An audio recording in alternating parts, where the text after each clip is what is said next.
So I am sitting here with Veronica Martinez. She is the owner of Vero. Okay, Very Vero. I'm not good at pronouncing things. And she has kindly agreed to let me interview her. Thank you very much. By the way, this is for a very big project for my class, so thank you. You're welcome. So I don't want to take up too much of your time. What made you decide to open up your own business? Well, I decided to open up Vero after realizing all the things that I could do, just going to Hobby Lobby and purchasing different pieces. My friends really liked the statement pieces that I was creating, so they said, you should start a business, so I did. That's very positive. So would you think that maybe like your friends and like you shopping would be like your inspiration into starting your business? I would say yes. Yes. Awesome. That's really cool. So like how much went into starting your own business? Like how much time did it take, money, like planning out, stuff like that? In regards to time, it really took about 4 or 5 months, just because I was kind of gathering all my pieces and inventory together. In regards to money, it probably took around $500 or something like that. Basically, whenever there was a sale at my local craft store like Michael's or Joann's or Hobby Lobby, I would go ahead and purchase the pieces. Mm-hmm. Sorry. And that's why it took a couple months for me to get everything together. All right. So, like, how long have you had your business? Since last November. Last November? All right. That sounds really good. So, it's still very recent. Yeah. How do you go about, like, finding locations for your businesses? Like, you mentioned craft fairs. Well, at first, since I started last November, I was actually home for the winter break, so I was able to go to a lot of craft fairs in South Florida. Mm-hmm. And that's kind of when word of mouth started spreading about, you know, the pieces that I was making, and I started opening up my Etsy website. But after that, the craft fairs kind of stopped seeing, just because Tallahassee doesn't have very many local shows in the area.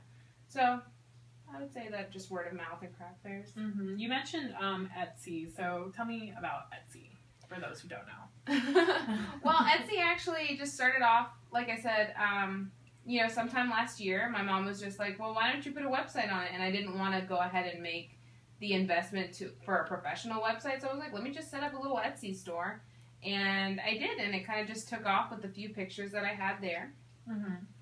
So, like, so other than Etsy, like, how do you go about, like, advertising and promoting your business? Well, now that I'm, you know, in Tallahassee for school, I'm promoting it just by doing Instagram, you know, following anybody who hashtags, like, fashion or jewelry or anything like that, following them, getting to see them to see my page so they can follow back possibly. And then besides that, I did do Market Wednesday for a little bit. So I had to go through the union and, you know, try to get the permits in order to sell for the students. And that worked for a little bit too. But right now I'm just doing the Instagram. Just doing Instagram and like Mm-hmm. online orders and stuff? Yeah. That sounds cool. So you're the one who maintains like all of your, like your, inventory? Sorry. Yeah, your inventory. Yes. But also you're the one who maintains your Etsy page and your Instagram and everything. Like you don't have someone else doing it for you. It's all you. It's all me. Mm-hmm. On the occasion I have, you know, my mom helped me when I was just at home, but for the most part it is all me. Okay. That's awesome. How do you handle like external theft? Well, I can't say that I've had very much because most of my orders are online and I do ship them out to whoever they're going to. Mm-hmm. But I guess at the craft fairs I wouldn't have realized very much if anyone was stealing anything. So yeah, sorry, my dog's playing in the background. It's okay. She's a really cute puppy. Okay, so going back to the whole online order, how long does it usually take for, like, since a customer, like, places their order for it to, like, come to them? How long does it take, like, including, like, customization and everything like that? Like, do you have items already pre-made that customers can sell, or, like, do you do custom orders? I do both. So I have the pre-made items that kind of just I post pictures of online, and then you can see them and go ahead and buy it now. Those usually ship out within 3 days. Mm-hmm. And then the custom pieces usually have a turnaround of about 6 days. So basically what I do is just plan out, see what they want, see if they want a specific initial or a specific letter or anything like that into their piece. Mm-hmm. And then, usually by the 5th day I have it done and I overnight it over to them. Okay, so have you ever had, because I know Etsy is like a great way for people to like reach out to like not just beyond their own local community, but like nationwide or even sometimes international. Like, what was the like farthest customer you've had? Up to this point, I had a customer. It's okay. From the United Kingdom. So yeah, that was pretty far. That was pretty cool that they were able to find my page all the way from over there. Yeah, that's really cool. But that would be the farthest that it actually went. UK. How long did that take? Like, do you remember anything specific about it? Like, it did take, the turnaround time for them was 2 weeks just because of, customs and shipping it. It just took a lot longer, going through USPS, but that would be the only difference, the shipping time. So, that's awesome. Sorry, I'm not good at transitions. It's Sorry. What do you think is the most important quality in an employee? Honesty. You can't have an employee you can't trust. Mm-hmm. So I feel like honesty would be the best quality. Honesty is very important to you? Yes. Have you ever had like an issue with like someone being dishonest? Like, do you like working? No, that's the beauty of having your own little business, that you don't have anyone, lying to you. Right now it is just me and sometimes my mom when she helps me. Mm-hmm. So, I can't say that I've run into any dishonest employees because I don't have any. No, but like, have you ever had like a dishonest customer like had an order like fall through, or like they paid and like their payment didn't actually go through, but they already received the product? Just I did these types of things. Sorry. I've had a couple of customers that have done that. Just say, oh, I didn't place this order, or this isn't what I ordered. But I'm really big on customer satisfaction as well. So as long as I can try to get it to the point where they're happy with it, that's what I'm always going to strive for. All right, that's awesome. How has owning your own business impacted yourself? Like, do you feel like it's changed you? Do you, like...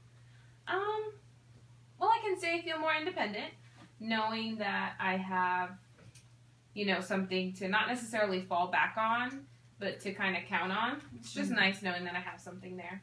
So you're a student as well? Yeah. How do you handle owning your own business and, like, being a student? Well, this is kind of a hobby for me at this point. So, whenever I get an online order, I go ahead and take it and ship it out.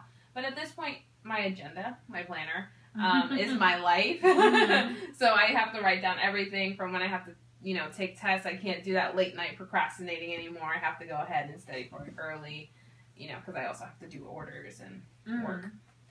So would you mind telling me a bit about your professional background, like prior to starting this company? Sure. Before starting Vero, what I did was retail all the time. I started off selling shoes, and after that I sold uniforms and moved on to selling, jewelry too at a local jewelry store. Mm-hmm. And I think that's kind of what helped fuel Vero too, is seeing how much jewelry really impacts people in their lives. Okay, so I would assume that's where you got most of the like customer satisfaction. Like, number one priority would be like through your retail experience. Yes. Okay. So what kind of like day-to-day things do you have to do like when you're like solely working on the Vero? Well, when I'm solely working on Vero, I said it wrong. I'm so sorry. No, it's okay. Vero. I'm so sorry. It's kind of just like getting the pieces together, making sure that I have all the adequate tools to make sure that it's not only a beautiful piece, but one that lasts. Mm-hmm. And then just setting up the workstation, getting everything together, getting it packaged and shipped. All right. So what would you say would have been like your worst experience? Well, have you ever had a bad experience? Like with the customer or with like the product? Not necessarily with the customer. The only thing that I could say was my bad experience was the first couple of weeks when I was starting out. It got very discouraging because people weren't placing orders. I was just new on Etsy. They probably couldn't find me through through exploring the pages. So that was the most discouraging part, just starting out and not having anybody, placing anything or looking at my stuff even. Mm-hmm. But from then on, it got a lot better once people started realizing that it was there. And I got one order, and then one order turned to 4, and then 4 turned to 16. So it was nice. Mm-hmm. That's awesome. So then, like, did the Instagram sort of play, like, that's when Instagram played a part? It did. It did.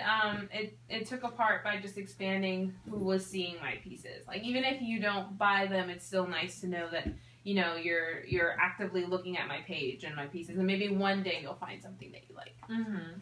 So what would you say, what is it that makes you feel like your business is a success? I think I would say that we're just very passionate. By we're, I just mean me. But I'm just very passionate, and my family really backs me up, and that's just very important. Even if I only get one order in a month, I'm still happy doing what I do. Mm-hmm. So what is the best advice you can give someone starting out in business? Don't give up. Like I said, it was so discouraging for me to not get any orders the first couple of weeks. Once you finally get that order, or once somebody finally recognizes what you're doing is good, it's incredible. So don't give up. Don't give up. All right. Well, I'm never done. This is Veronica Martinez. Thank you so very, very You're much. welcome. Thank you. You're welcome.